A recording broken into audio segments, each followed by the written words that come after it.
Maman, j'ai été scandalisé na plateau na yo lorsque na yo kike ndeko Chilombo na voyage. Maman, je sais la posa la makambo. Toloba lisusu nini? Tolobela wapi? Po ndeko Chilombo yo kamakamusu tozo kolobela. Oyebi na kati ya gestion yekolo maman, ata bazuyo avenir à Pamba, il faut inquiéter yo. Mais ndeko Chilombo très facilement voyager ne maman. Alors que le ministre des Affaires étrangères passe à l'île maman. Tant que le opposition. Le président de la République, au moment où tu es solo, ça n'a été. Ça n'a été. Visite de travail. Quand son maman qui te visite de travail. Akei kuna ake kosala nini ya malonga eleki masisi centre o ekwei. Tout se valait la tête te. Kola na ba discours aki tengete. Kitenga koabie, kitenga zalia wa azakana biloko misato pa inonga na yibi. Yali boso. Tu entres en contrariété avec le président ou le régime à coller aux nationalités. Wana liboso. Yami balé pa ya kitenge, lui c'est pour protéger les pouvoirs. Même là où ezama be kolobanika ezama malamu. Bali osona mona lobili kamo malamu esepeli singai ndenga telemeli ba généraux na biso oyo bazali na kata ko bebisa lokito na bango ko bebisa lokumu na bango na kosalaka makambo ezanga tina. Là je les soutiens parce que j'avais suivi aussi ces dossiers là. Mais eloko musu ezana kitenge ya mabe c'est que kitenge mona kaka mabe esika malamu ezali malamu confusion. Lineto na la ezana myopie ko balola makambo. Donc nazolo banayo ndeko Chilombo na Katara ke sala nini? Oke luka nini mboke zo kweya yo ke ko luka nini oke sala nini papa yango na yebite mais madame écoutez ne comparez pas ba biloko lokola Zelensky na ye sinon ko tinda ngana comparer pe Tshisekedi comportement na Zelensky wana uzamala motema omona ka Zelensky nenga lataka ata soka zo voyager et soka Zelensky alobi na ke visite du travail to solo la Zelensky quand il parle que partout Zelensky a télémaga. D'ailleurs, Donald Trump, comment Zelensky a comment la partout. Effectivement, c'est ça. Quand Zelensky te voit, il porte l'Ukraine. C'est pour te dire, j'ai besoin de l'OTAN, j'ai besoin de médicaments, j'ai besoin des armes. Yemokona nusoko monye botte na makolo, ala takasusu veste kazakate. Tant yo kota ndeko Chilombo, on ira tika kaka valise wa alingane ko vanda suso ate. C'est comme si le président a changé bilamba kenaye. Parce qu'il y a des moments où au télémi kakabo nanjin wana quartier au télémi oui président il bosse fait quelques minutes après oui ake wapi mboka bazozwa ya bimina ou ake azune avion. Ça s'appelle traitement ya dossier de l'État avec beaucoup de légèreté. La question de la sécurité elinga kozala oleba ke negosala o ngala obaga attaque une zone de famille avec raison moko valable mais ça rappelle ma résolution malade.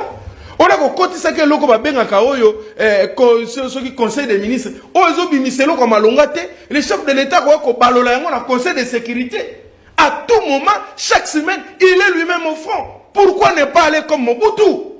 On arrive même na Goma on sent que le chef de l'état est là et qu'on motiver ba soda wana bazobunda. On ko palper du doigt la réalité. Madame la réalité c'est quoi? Ça que centre wana eloko wana ozokweza ça que c'est quoi? Massisi centre. Massisi centre zandengeni. Ezali lokola je crois Maluku Kinkole ou Maluku parce que 80 km avec Ninyoyo Gombe ndenge tozali bo. Donc oui. Donc c'est presque tu prends soit donc Maluku Gombe oui, Maluku Gombe. Donc yeb sangatale sika batona bazali. Donc c'est risquant de faire tomber Pegoma. Et dans l'entretemps, Chilombo a un voyage. Madame, c'est ça ce qu'on appelle la mauvaise politique. Manque de stratégie, manque de la politique de la défense. Au cause de la militaire à Malam. Mais si vous avez une tactique de défense, vous avez une yomoko, vous allez concevoir politique à défense, il y a bien été. Qui définit la politique de la défense? C'est le chef de l'État où il va doter un pouvoir autobengi, le garant ou le commandant suprême des forces armées congolaises. À ce moment, il fallait qu'avoir la TV vandi, bazotie la image à est, ba généraux, ba vandi pembeni naye, ba commandant de guerre, pembeni naye, ba spécialiste pembeni naye, alati sengla vandi azolanda de près, azopesa mitindo de près. Mais il y a vandi ne kuna na poto. Maman, c'est pour te dire que Ndeko Chilombo azali na vision mboka na biso. Pour vous, le président a le droit à voyager tant que la situation sécuritaire est mondiale. Nalobi na yo maman, nalobi na yo. Est-ce que c'est quoi le rapport? Est-ce que yo oko voyager tiki matanga na famille na yo kufisi être cher alors tiki no matanga au voyager na yo to bote voyage ezali droit. Tu sais que di lelo oyo ba voyage na ye et si eleki ya ba président nyonso na mokili ata ba voyage ka o boete tu sais que da voyager koleka moto nyonso ata Mangela si aleki Mangela kenda bamboka moko sali tout du monde mais tu sais que dia zongela ngo ba deux fois trois fois voyage ba sala ka boete tu lombo la kibiso koleka ba promesse ya Bible maman aleki Nzambe na promesse réalisation zéro. Voyage le colon na voyage, promesse na promesse, prométhazime le koutamisine wanganière, mais dans l'entretemps, Mbokezo Kende, est-ce qu'il est fier d'être appelé chef de l'État? Je suis en face d'un avocat juriste que je respecte. Tout n'est que signifie chef de l'État. C'est celui qui gère un État, un territoire complet. Aujourd'hui, nous avons 145 territoires. T'es maman. Naïbisio, espace où les rebelles ont contrôlé les lots. Tout n'a quitté parce qu'il est bien informé. À comme ce que territoire rebelle a contrôlé le lot, c'est presque le même territoire avec les pays comme Gabon. Ne faites pas la politique. Non, mais écoutez, mon temps n'a pas ça en vérité. Non, au moins Sikawa, yo maël mabena yo, au bani ko katanga. Au lieu katanga maluba punani. Nazo lo bano territoire. Pourquoi tant au FARDC a récupéré la localité, on en parle. Donc madame, vous me dites que nous avons l'armée qui peut gagner cette guerre dans une semaine. Nous avons l'armée qui est très forte. Tout ça, là, généraux, il y a ma casse. Mais pourquoi tout ça l'ont raté? Manque il y a politique. Merci. Manque il y a politique, il y a défense. Égalité. Et puis celui qui doit donner le go, ou couper sa courage dans ma pinga, azane na voyage. Qu'est-ce qui va se faire? Qui contrôle maintenant? Qui commande? Parce que c'est lui le commandant suprême. Donc je chute. C'est depuis 30 ans que la République démocratique du Congo est agressée. Ah, mon discours. Mbogo kubongate. Mbogo tirala kubonga kata mkolo mogote. Na ma discours na bino, laissez ça. Madame, laissez ça. Je te dis ceci. Pour détourner autant de millions de dollars, vous avez 30 ans? Pour détourner autant de millions ici, vous avez eu 30 ans? Pour détruire toutes les routes de la République, il y a eu 30 ans, vous avez eu besoin de 30 ans? Pour voyager, faire le tour du monde 10 fois, vous avez besoin de ça? Madame, c'est seulement pour nous retirer un courant, là, vous avez une histoire. C'est seulement pour nous garantir la sécurité, la défense, madame, vous avez une histoire. Pour nous faire ça, vous avez une histoire. Mais quand il s'agit de voyager, de voler, quand là, tu as veste, il y a 1500 $, on peut veste, ça va conserver, ça va tambour les bétélés pour la rater. Il y a un yo eko pola na biso gomena kilo. Mais il y a yé, ma ezo kitalo la mo Congo ali bata. Donc na conclusion, pour citer, non madame. Lorsque la tarakitoko na kolobola tarakitoko za nini te. Ngala la tifeste o ya ngai mama ezali ya priona tala ya kitenge. Kitenge la tifeste cher makasi. Koleko ya ngai mama na ebisho boy Simba. Les territoires rebelles à Zokrelo, ils allaient presque le même territoire Mobimba ya Gabon. Donc, Mboka Mobimba ya Gabon, va récupérer la quantité awa na Congo et pas ya rebelle. Donc, c'est pour te dire, nous supplions le président de la République, s'il vous plaît, si vous aimez ce pays, M. Chilombo, là où vous êtes, rentrez s'il vous plaît. Zongana no Mboka. Katana no ba voyage, zonga ya kovande la école. Kende na este wana telema ndenge Mobutu telemaki pesa mapinga makasi. Merci beaucoup, très bien. Sinon c'est fini. Il dit Kende tozali awa armée naie eza makasi et récupérer ma ville. Armée Lokuta. Regardez ce qui se passe dans l'est de la République. Awa vous allez voir les Wazalendo et même les gens du M23. Les Wazalendo qui sont des miliciens que lui Félix utilise aujourd'hui. Dans sa guerre. L'armée récupère la situation. Bolanda. Wazalendo tunashangala sana. Ni wakati yenye uko na constate basoda yetu ya gouvernement, ba FARDC. Bako natoka kulinye defro, banafika maeneo zenye na adui hayafika. Banapiga masasi, banapie vitu. Wanabombola manyumba mingine wakimbizi wanaenda wanakuwa wakimbizi automatically na adui na hayafika. Ndio tulikuwa napenda tuambie population na gouvernement benye ni ba officier ba gouvernement Kinshasa, Goma, gouvernement yetu itusaidie sana, iambie wale basoda benye bako nafanya mapiage, benye bako naua watu sans problème, bashikaze sana, batuambile wale basoda bache kukuwa na bomola, na wale basoda bache kukuwa na uwa watu. Kama ni risasi banaweza piga, waende lipiga kuadui, hapana kulipiga huko kupopulation. No tambako nafika Kitsombiro basi vile wote bashaka kimbia. Eske realite adui shafika Kitsombiro? Hakuna. Lakini basoda yetu wenyewe wako na tuchunga, ndio wenyewe wako naongeza piga masasi Kitsombiro, wanaua na watu, FARDC na hayafanya nini? Nani adui na hayafika. Ndio tunakosa ogiste, tuko na adui ngapi mu province, mu territoire? Tuko na adui ni mumoya ni M23. Lakini jua nini M23 ingali mbali. Unaenda na watu wetu wanakuwa wakimbizi juu ya masasi ya gouvernement. Vraiment ile kitu inatuchukiza sana sie kama bazalendo. Deuxième element. FARDC iko nachukia bazalendo. Tunakosa ogiste ni nini? Bazalendo bako nafanya kazi moja na FARDC. Bako napigana na FARDC napigana. Mekwa leo FARDC konanja minimize bazalendo, nasema ke bazalendo habiko nafanya kazi. Eske realite nyiko kutere? Eske bazalendo habiko nafanya kazi? Ile kwa bwe ya kwanza. Bwe ya pili.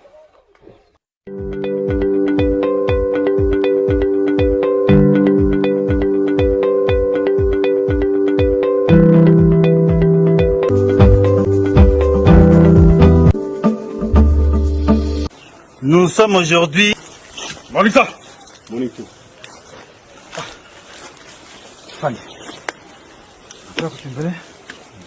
Ok. Nous sommes aujourd'hui le samedi 28 décembre 2024. Nous sommes ici à Limbongo avec le porte-parole politique et nous sommes venus vous voir puisque nous avons beaucoup de capturés, de prisonniers de guerre. C'est à vous, en tant que commandant en place, de nous expliquer cela. Merci mon collègue. Okay, merci d'être venu.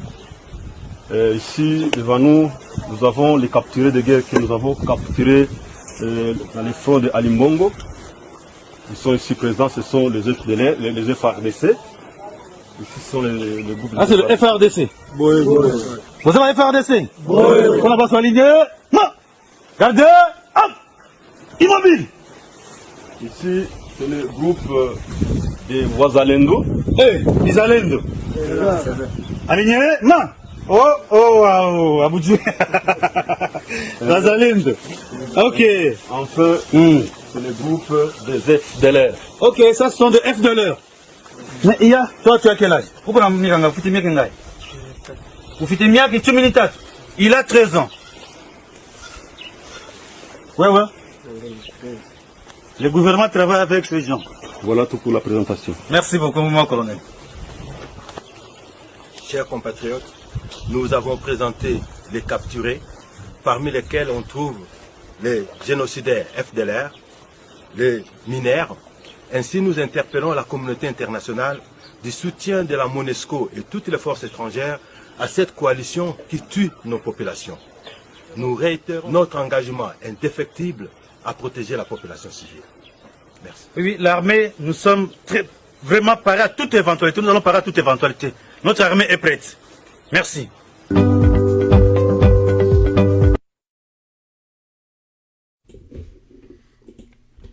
On est de retour sur ce plateau. Il dit à ses frères du Kasaï que l'armée monte en puissance, que les opposants n'en parlent pas, mais regardez, les Wazalendo qui font la force là-bas, qui résistent à l'avancée du M23, les Wazalendo vous disent que les FARDC sont en fuite et ils sont en train de piller. À côté, vous avez les M23 qui vous montrent les éléments récupérés et même les prisonniers de guerre qu'ils ont fait. Les Kassaïens, vous Kassaïens, Tout dit l'année nous moi Posez là. Continuez à soutenir Moutalibo Maoyo. Il a donné 50 millions. Il n'a pas encore remis ces 50 millions. Il a annoncé qu'il va donner 50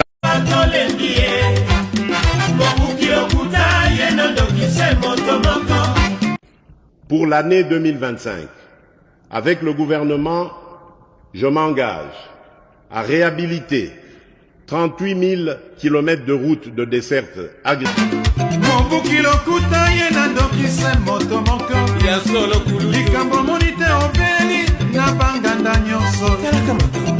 Kinayoki ke bazui localité moko.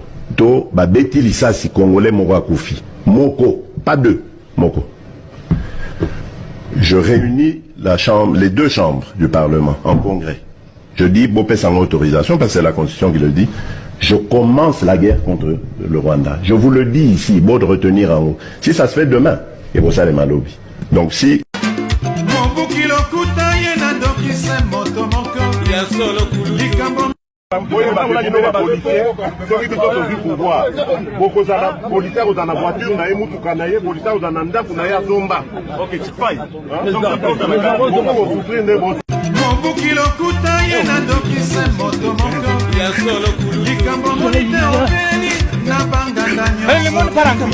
Comptez sur moi les jeunes. Demain, nous créerons des millions d'emplois pour vous. Dit à plusieurs reprises que sous mon ère, j'aimerais voir la création de milliardaires congolais. Et c'est possible. Le Nigeria a pu le faire, le Congo peut le faire. Vous nous aviez promis de créer une classe des millionnaires congolais. Beaucoup de jeunes se trompent en pensant que l'État est après sa camisala.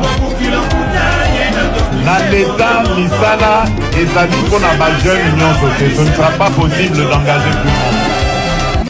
Tozuna no Félix et Tulolo, tout tikeli Adam. Adam, tosobi ba Gillette et belé. Tozu ndingari moka na tono da foule. Il fait ça les na kamunde le mbambola ndenge batumbaka bantaba babalusaka mbinga wana bamona mutakala na ena na trombone na carré ba bete fimbo muta carré ndengona ma carré au moins te mutune carré tolo carré vous de bodusku du carré ba trombone na makolo carré mutabota ma carré botikele mboka Chilombo, Chintuntu Angwalima. Félix, na sombeli au micro. Pour sentir na mikoloyo. Bo, on dirait tant dans le bas na munoko. Tana ganga koyo karate. Mais na sombeli au micro. Pour sentir. Voilà. Nous sommes gérés par... Nous sommes régentés par... Personne n'a dit ça. Nous ne sommes pas régentés par la Bible.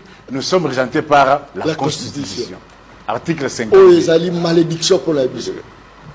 Parce qu'il y a des pays qui ont des faits d'indépendance. Nico Faye. Ah, oui, la Constitution est des faits d'indépendance. Nico Faye. Oui, la Constitution. Nico Faye. Nico Faye. Oh, je dis Nico Faye. Et lui, Thompson. Comme je suis Thompson, Thompson à 5 000. Oh, 5 000. 5 000.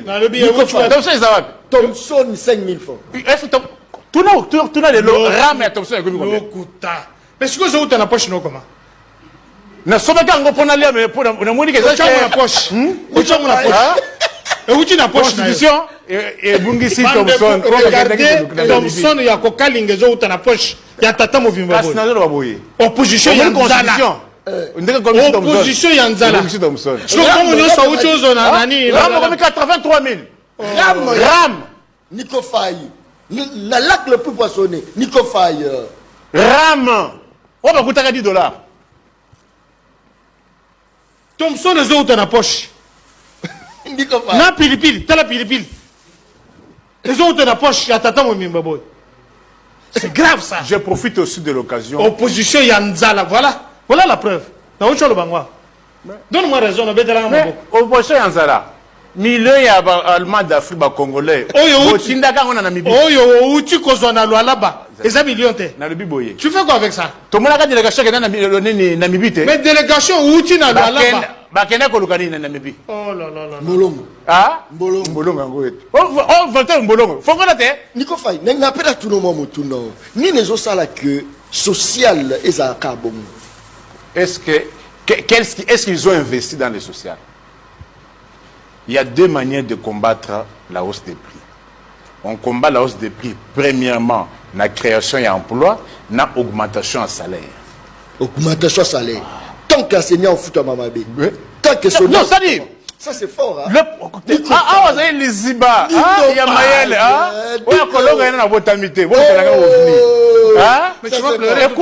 Écoutez. Je vais te défoncer. Pour combattre la hausse des prix, je vais te clouer. Il y a deux stratégies. On crée les entreprises, on crée les emplois, et puis il faut augmenter les salaires pour que les salaires puissent combler les vides. Figurez-vous, enseignant à l'Olaba fout 290 000 francs. 290 000 francs. Nico Faye. Mais savon haut n'a l'Olaba 1500 francs. Et où tu la chaussette? Nico Faye. Et où tu la chaussette? Nico Faye. Savon n'a où tu la chaussette? Avec précision. Yoka, savon les coques n'a l'Olaba 1500 francs. Non, Nico Faye. Ça c'est quel pays? Mais enseignant que vous payez 290 000. Comment va-t-il faire? Nico Faye. Kamaï Oyo, il y en a 1000 francs dans l'Olaba. Maïwa Mouké. Au moins, ok, na kiosque au Libanda wana 1000 francs. Masanga n'en parle pas. 6 000. Masanga, ce n'est pas obligatoire. Tu peux ou ne pas boire le Masanga. Mais qui peut s'empresser du savon? Mais toi, qui peut résoudre ces problèmes-là? Qui peut résoudre? John. Oh. Toi, tu peux t'empresser du savon? Oh. Nico Faye. Réponds à la question. Toi, tu peux t'empresser du savon? Oui, les abats dilatoires. Hein? Vous comprenez? Les abats dilatoires aux Osala. Réponds. Mon frère. Je vais te défoncer. Natune Israël, là où Jésus est né, lorsqu'on a été attaqué, Benjamin Netanyahu a réuni les rabbins. Je vous dis, vous avez la réponse dans la Constitution. Article 52. Tous les Congolais ont droit à la paix et à la sécurité. Qui doit assurer cette sécurité? C'est l'État, s'il existait. Article 16. Nico Faye. La personne humaine est sacrée.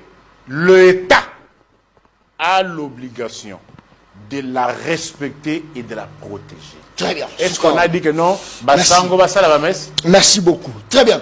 John Kakonde, il faut je vais les clouer. Très bien, au clouer.